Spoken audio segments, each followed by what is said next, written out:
Hi, and welcome to 24 Wheelers. Today, we're headed over to a friend's garage to install the Yukon gear and axle front drive shaft on the JK. You might remember that a few weeks ago, my son and I were out doing some rather light wheeling at Maris Adventure Park in Palo Duro Canyon, just outside of Amarillo, Texas, and we shredded the front drive shaft. Personally, I think it was just ready to go and had little to nothing to do with the terrain we were riding that day. Now, my JK has a 3-inch lift on it, and when you go that high, you really need to change out the front drive shaft as well, and that wasn't done on this one. Now, I bought the Jeep with the lift already installed, so I'll claim innocence on this one.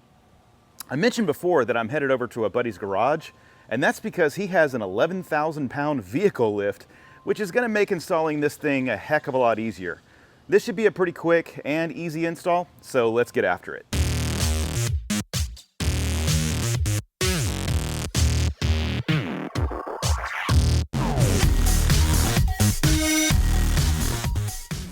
I mentioned before that I installed this drive shaft with the help of a friend and his 11,000-pound vehicle lift in his garage.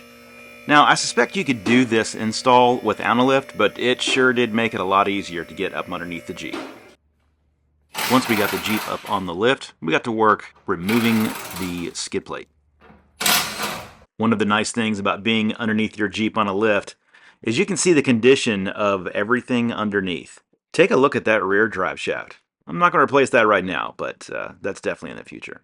You may remember from my Maris Adventure Park video that we did drop the front drive shaft out in the field. With the old drive shaft removed, next step is to remove the old yoke using a yoke pulling tool. Before installing the new yoke, we went ahead and packed the inside with some good old red Lucas sticky tacky grease. This just helps keep things nice and smooth and will prevent oil from leaking as well.